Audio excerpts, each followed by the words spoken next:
before the season that you'd play 5 walk-ons at the same time, and none of them were Luke and Trey. How would you react? I wouldn't think it would be possible, first of all. I didn't expect to have any more walk-ons on the team at any point this year. But it's part of the story for this team.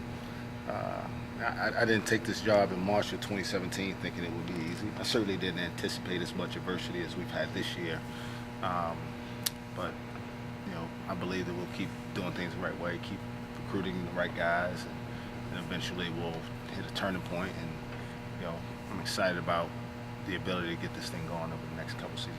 As you guys bust back from Manhattan, what kind of sense did you get from your guys? It was really windy.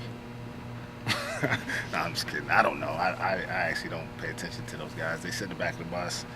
I was in the front reading a book and intermittently checking scores. And I sensed some disappointment, maybe a little bit of embarrassment. And they took us to the woodshed. From start to finish, it was pure domination. So I was excited to see them today and how they responded in practice. And we had a good practice with good energy. And so excited about moving forward. What book were you reading then? Finishing up The Dichotomy of Leadership. It's the second in, I guess, a 2-book series.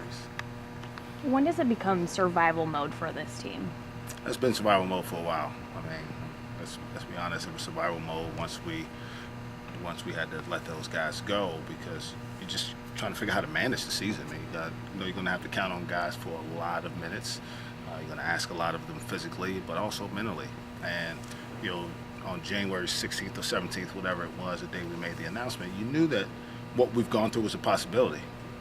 Then to live through it is a totally different ball game, so to speak.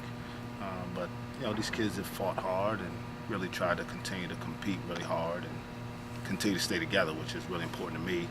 And we'll all be better for having gone through this. I really believe that. So I'm looking forward to that day when it's better for us. You said before that these guys still believe that they can win. Mm-hmm. After Saturday, do they still believe that, or what's that mindset like for them, do you think? I believe that. I mean, you have to ask them. I think that they think they can win, but I'm not in their heads. Obviously, when we talk about preparing, we try to prepare to win. And make no mistake now, I mean, K-State's really, really good. And the team we're going to go play Wednesday's probably just as good. And those teams haven't lost many times on their home court. In fact, Tech's average margin of victory in the last 5 games is 26 against all Big 12 teams. What they did to KU is just an example of how high a level they're playing at. So, part of it is you got to give credit to the other team. I mean, they played at an elite level, and we just weren't able to match it. You guys have been pretty competitive against every team in the league except for those two. Is that just the style that those two teams play defensively? Probably. They're really physical, really aggressive. They can really take you out on the perimeter, which is our strength. And just sometimes that happens where in a certain year, the teams you don't match up well with as well. Teams that are at the top last year, the team that finished at the top, we matched up pretty well against and had some success. It's just one of those years where, in K-State's, for example, that hasn't turned out to be true for us. All the walk-ons played except for Luke Major. What was the reason for that? No reason. Kids can't put 7 of them in at one time. So Luke's had an opportunity. I mean, it was really it's inconsequential to the result of the game. Right. Those kids, it was kind of a reward for them for all the hard work that they've done for us the last 6 weeks or so. With JK and Gabe joining Lindy, you guys have quite the Native American presence. How important is that for this team, for this state?